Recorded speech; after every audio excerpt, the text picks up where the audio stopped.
হরিয়ানার ফরিদাবাদে আল ফালা বিশ্ববিদ্যালয় দিল্লির লালকেল্লা বিস্ফোরণের আঁতুড়ঘর বললেও বিন্দুমাত্র ভুল বলা হবে না। কারণ এই বিশ্ববিদ্যালয় তথা মেডিকেল কলেজের ডাক্তার প্রফেসর সহ একঝাঁক ডাক্তারের নাম জড়িয়েছে দেশের রাজধানীর বুকে এত বড় নাশকতার ঘটনায়। এই আল ফালা বিশ্ববিদ্যালয়ে কাজ করতেন ফরিদাবাদ মডিউলের ধৃত doctor Muzammil Shakil, doctor Shaheen Saeed, doctor Umar un Nabi বা মোহাম্মদ উমর সহ আরও অনেকে। এবার একটি ভিডিও ভাইরাল হয়েছে যাতে দেখা যাচ্ছে আল ফালা বিশ্ববিদ্যালয়ের ১৩ নম্বর ঘরকে। সূত্রের খবর, আল ফালা বিশ্ববিদ্যালয়ের এই ১৩ নম্বর রুমে বসেই নাকি দিল্লি বিস্ফোরণের মাস্টার প্ল্যান করা হয়েছিল। জানা গিয়েছে আল ফালা ক্যাম্পাসে ১৭ নম্বর বিল্ডিংয়ের ১৩ নম্বর ঘরে বসেই যাবতীয় প্ল্যান করা হয় নাশকতার। প্রায় ২ বছর ধরে ওই বিল্ডিংটিতে নির্মাণ কাজ চলছিল। সূত্রের খবর, এই আল ফালা বিশ্ববিদ্যালয়ের পার্কিং লটেই নাকি বিস্ফোরণের ব্যবহৃত সাদা গাড়িটি দীর্ঘদিন রাখা ছিল। এছাড়া এই আল ফালা বিশ্ববিদ্যালয়েরই নাকি একটি ঘরে আগ্নেয়াস্ত্র লুকিয়ে রেখেছিল ধৃত ডক্টর মুজাম্মিল শাকিল। এদিকে মুজাম্মিল শাকিলের গ্রেপ্তারির পর থেকে সেই আগ্নেয়াস্ত্র বের করে আল ফালার বাইরে ফেলে দেওয়া হয়েছে। কে ফেলেছে? ডক্টর শাহিন, যিনি নিজেও ধৃত। যদিও জেরায় উঠে আসে সেই তথ্য ও উদ্ধার করা আগ্নেয়াস্ত্রটি। দিল্লির লালকেল্লার কাছে ভয়াবহ বিস্ফোরণের ঘটনায় মূল কারিগর ডক্টর উমর উন নবীর নতুন ভিডিও সামনে এসেছে। বিস্ফোরণের দিন ডক্টর উমর স্থানীয় একটি মসজিদে গিয়ে কিছুক্ষণ প্রার্থনা করেছিলেন। দিল্লির রামলীলা ময়দানের কাছেই রয়েছে ফয়জি ইলাহি মসজিদ। এই মসজিদেই সোমবার ১০ই নভেম্বর বিস্ফোরণের দিন গিয়েছিল উমর। রামলীলা ময়দানের তুর্কমান গেটের বিপরীতেই রয়েছে এই ফয়জি ইলাহি মসজিদ। এই মসজিদটি ১০ মিনিট খোলা ছিল। ওই সময় সেখানে কিছুক্ষণ ছিল উমর। মসজিদের সামনে রাস্তায় লাগানো সিসিটিভিতে ধরা পড়েছে উমরের গতিবিধি। আসফ আলী রোডে দেখা গিয়েছিল উমরকে। মাত্র ৩০ সেকেন্ডের একটি ভিডিও ক্লিপিংসে দেখা গিয়েছে বিস্ফোরণের আগে লালকেল্লার এই বিস্ফোরণের মূল কারিগর সে কিভাবে ঘুরে বেড়াচ্ছে। ভিডিওটিতে উমরকে চলে যেতে দেখা যাচ্ছে গাড়ি চেপে।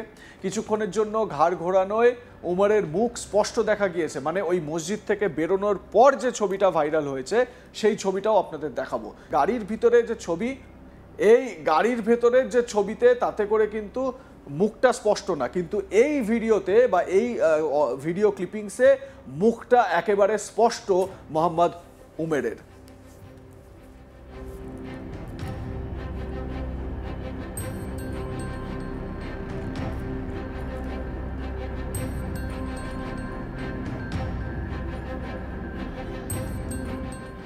এর বেশ কয়েক ঘন্টা পরে উমর লালকেল্লার কাছে তার গাড়িতে বিস্ফোরণ ঘটায়। তদন্তকারীরা মনে করেন যে জৈশ-ই মোহাম্মদের সঙ্গে যুক্ত ফরিদাবাদ জিহাদি মডিউলের সহযোগীদের দিনের শুরুতে গ্রেপ্তারের পরই উমর তাড়াহুড়ো করে কাজটি করেছিল। এদিকে ফয়জি ইলাহি মসজিদটি নিজামুদ্দিন মার্কাজ থেকে পৃথক হওয়ার পর শুরু হওয়া তাবলিগ জামাত কর্মকাণ্ডের জন্য পরিচিত। তাবলিগ জামাত একটি আন্তর্জাতিক দেওবন্দি ইসলামিক মিশনারি আন্দোলন, যা মুসলমানদের আরও ধর্মীয়ভাবে সতর্ক থাকার জন্য উৎসাহিত করার উপর দৃষ্টি নিবদ্ধ করে। মানে অনেক বেশি কট্টর যে ইসলামিক রীতিনীতিগুলো সেগুলো মানার কাজ হচ্ছে গিয়ে এই তাবলিগ। এদিকে ইতিমধ্যেই ডিএনএ পরীক্ষা নিশ্চিত করেছে যে বিস্ফোরণের সময় ডক্টর উমরই সেই গাড়িটি চালাচ্ছিল। এখন পর্যন্ত তদন্তকারীরা তার দেহাবশেষ যাচাই করতে পারেননি, কারণ উচ্চ তীব্রতার বিস্ফোরণে উমরের দেহ টুকরো টুকরো হয়ে গিয়েছে। কিন্তু আরও একটি খবর পাওয়া গিয়েছে, তাতে করে এই মোহাম্মদ উমেরের যে ডিএনএ, মানে তার যে একেবারে টুকরো টুকরো হওয়া দেহ, সেখান থেকে যে ডিএনএ তার সঙ্গে তার পরিবারের, পুলওয়ামায় তার পরিবারের লোকজনদের ডিএনএ ম্যাচ করিয়ে দেখা গিয়েছে, সেটি ম্যাচ হয়ে গিয়েছে। সেখান থেকেই তার আইডেন্টিটি নিশ্চিত করা হয়েছে। কাশ্মীরের পুলওয়ামায় উমেরের পরিবারের সদস্যদের কাছ থেকে সংগৃহীত ডিএনএ নমুনার পরে গাড়ি থেকে উদ্ধার করা মানব দেহাবশেষের সঙ্গে তা মিলে যায়। এরপরই উমরের পরিচয় নিশ্চিত করা হয়। এদিকে ডক্টর উমেরের দ্বিতীয় গাড়ি একটি লাল ফোর্ড ইকোস্পোর্ট হরিয়ানার একটি গ্রামে পাওয়ার পর তদন্তকারীরা সংস্থাগুলি নজরে রয়েছে। সূত্রের খবর, তদন্তকারীরা সন্দেহ করছেন যে উমর এবং তার সহযোগীরা সময়ের সঙ্গে সঙ্গে অ্যামোনিয়াম নাইট্রেট পরিবহন এবং মজুত করার জন্য গাড়িটি ব্যবহার করেছিলেন। জাতীয় নিরাপত্তা রক্ষী এনএসজি টিম এবং কেন্দ্রীয় সংস্থাগুলি গাড়িটি যেখানে পাওয়া গিয়েছে সেই জায়গাটিকে ঘিরে রেখেছেন। এতে বিস্ফোরক থাকতে পারে বলে আশঙ্কা করা হচ্ছে, যাতে কোনো নতুন করে বিস্ফোরণ না ঘটে সেই ব্যবস্থা করা হয়েছে তদন্তকারীদের তরফে। সমস্ত স্ট্যান্ডার্ড অপারেটিং প্রসিডিওর ফলো করা হচ্ছে বলে নিরাপত্তা সংস্থাগুলোর তরফ থেকে জানানো হচ্ছে বা তদন্তকারী সংস্থাগুলোর তরফ থেকে জানানো হচ্ছে। এনএসজি নিশ্চিত না করা পর্যন্ত গাড়িটি কোনো সরকারের কাছে হস্তান্তর করা হবে না বলে জানানো হয়েছে। অন্যদিকে নিরাপত্তা সংক্রান্ত বা নিরাপত্তা সংস্থা এবং পুলিশ ডক্টর উমরের নেওয়া অন্য একটি গতিপথ খুঁজে পেয়েছেন। কি গতিপথ? ফরিদাবাদ থেকে পালিয়ে যাওয়ার পর উমর মেওয়াত হয়ে ফিরোজপুর ঝিরকা পৌঁছানোর জন্য দিল্লি মুম্বাই এক্সপ্রেসওয়ে হয়ে দিল্লিতে ফিরে যান বলে মনে করা হচ্ছে। জানা গিয়েছে দিল্লি এক্সপ্রেসওয়ের ধারে, রাস্তার ধারে একটি ধাবায় রাত কাটিয়েছিল এই মোহাম্মদ উমের এবং গাড়ির ভেতরেই ঘুমিয়েছিল সে। সোমবার সকালে তিনি আবার ফরিদাবাদ পেরিয়ে বদরপুর সীমান্ত দিয়ে দিল্লিতে প্রবেশ করেন। তদন্তকারীরা নিশ্চিত করেছেন যে দিল্লি পুলিশ এক্সপ্রেসওয়ের পাশে সিসিটিভি ক্যামেরায় উমরের ছবি ধরা পড়েছে। সেই তথ্যগুলোও কিন্তু আমরা আপনাদের সামনে তুলে ধরেছি।